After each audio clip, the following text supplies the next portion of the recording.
આઠમા પદવીદાન સમારંભની અંદર 2213 વિદ્યાર્થીઓને ડિગ્રી એનાયત કરવામાં આવી છે. એ તમામ ડિગ્રી એવોર્ડીઝને હું ખૂબ અભિનંદન પાઠવું છું અને તેમના માતા પિતાએ જે અમારી યુનિવર્સિટીની અંદર વિશ્વાસ મૂકી પોતાના દીકરા દીકરીઓને અહીંયા અભ્યાસક્રમ માટે મોકલ્યા છે તેમનો પણ આભાર વ્યક્ત કરું છું. અને સાકરચંદ પટેલ યુનિવર્સિટીના પદવીદાન સમારંભની અંદર મુખ્ય મહેમાન તરીકે ગુજરાત રાજ્યના લોકલાડીલા મુખ્યમંત્રી માનનીય શ્રી ભૂપેન્દ્રભાઈ પટેલ સાહેબે પોતાની હાજરીથી સમગ્ર કાર્યક્રમને ખૂબ જ ઉત્સાહ અને આશીર્વાદ પાઠવ્યા છે. તે બદલ હું સાહેબનો પણ ખૂબ ખૂબ આભાર વ્યક્ત કરું છું. અતિથિ વિશેષ તરીકે ગુજરાત રાજ્ય સરકારના માન્ય કેબિનેટ મંત્રી શ્રી ઋષિકેશભાઈ પટેલ અને L&T કંપનીના MD CEO Shri Derek M શાહને પણ હું ખૂબ ખૂબ આભાર વ્યક્ત કરું છું કે તેમનો કિંમતી સમય આપી અને આ પદવીદાન સમારંભમાં અતિથિ વિશેષ તરીકે હાજર રહ્યા છે.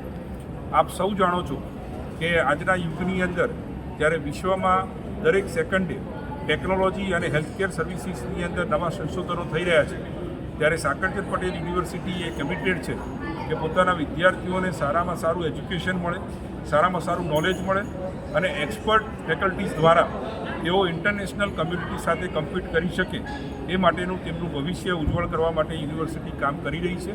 આજે આ પદવીદાન સમારંભની સાથે સાથે 1500 કિલોવોટ સોલાર રૂફટોપનું લોકાર્પણ થયું છે, જે મુખ્યમંત્રીશ્રી દ્વારા કરવામાં આવ્યું છે.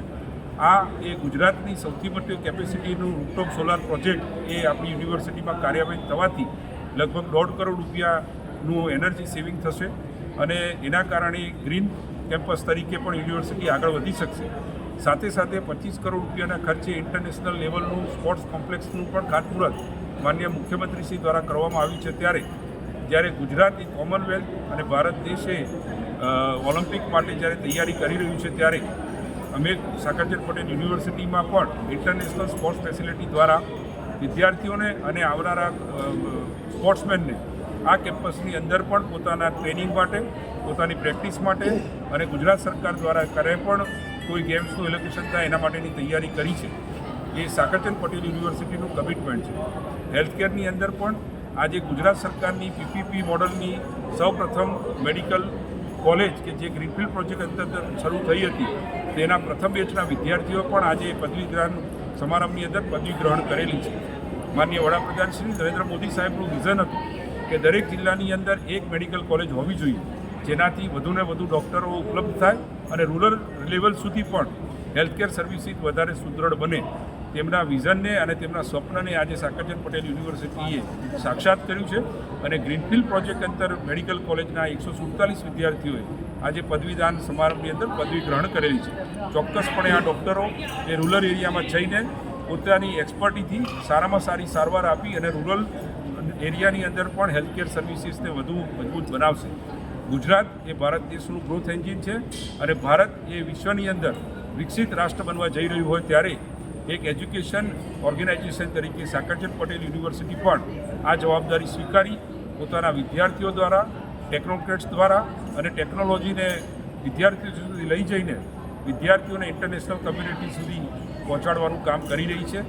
સાથે સાથે અમારા વિદ્યાર્થીઓ માટે 26થી વધારે ઇન્ટરનેશનલ યુનિવર્સિટીઝ અમારી સાથે કાર્યરત છે અને અમારા વિદ્યાર્થીઓ અને ફેકલ્ટી પેદરના એક્સચેન્જ પ્રોગ્રામથી પણ અમારા યુનિવર્સિટીના વિદ્યાર્થીઓને સારામાં સારું નોલેજ મળે એ માટે પ્રયત્નશીલ છે. QR કોડ ડિગ્રી એની શું વિશેષતા રહેશે અને પહેલી વાર લાગુ કરી છે? આપ સૌ જાણો છો કે જ્યારે પોતાની ડિગ્રી લઈને વિદ્યાર્થી કોઈ ઇન્ડસ્ટ્રીમાં જાય અથવા તો ફર્ધર સ્ટડી માટે કોઈ બીજા દેશની અંદર ભણવા જતો હોય છે, ત્યારે તેની ડિગ્રી કેટલી વેલિડ છે એ ચકાસવામાં આવતું હોય છે.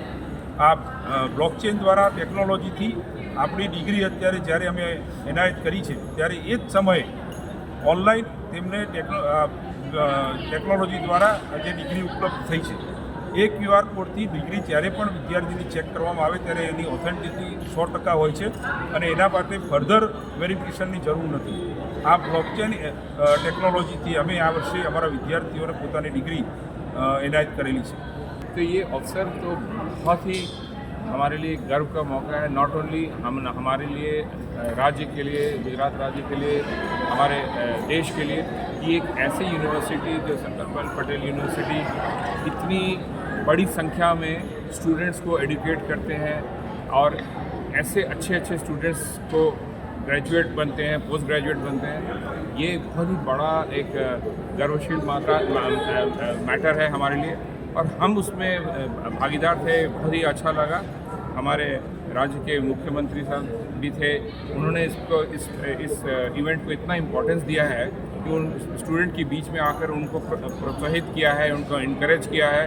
उनके यहाँ के टीचर्स, फैकल्टी को बहुत इनकरेज किए हैं कि आप लोग बहुत बड़ा काम करें। पेरेंट्स जो उनके माता पिता हैं उनको भी बहुत बताया गया कि आप लोग अपने बच्चे को इतना अच्छा एजुकेशन दिए हैं। तो ये मेरे लिए तो लगता है ये एक बहुत ही इम्पॉर्टेंट डे है इस यूनिवर्सिटी के लिए। और आप देखेंगे ये यूनिवर्सिटी का जो नींव है वो सोसाइटी को वापस देने के लिए है। ये 1942 से जो ये यूनिवर्सिटी की जो स्थापना, जो फाउंडेशन डाली गई थी, 2016 में जब उसको यूनिवर्सिटी बनाया गया, ये यूनिवर्सिटी एक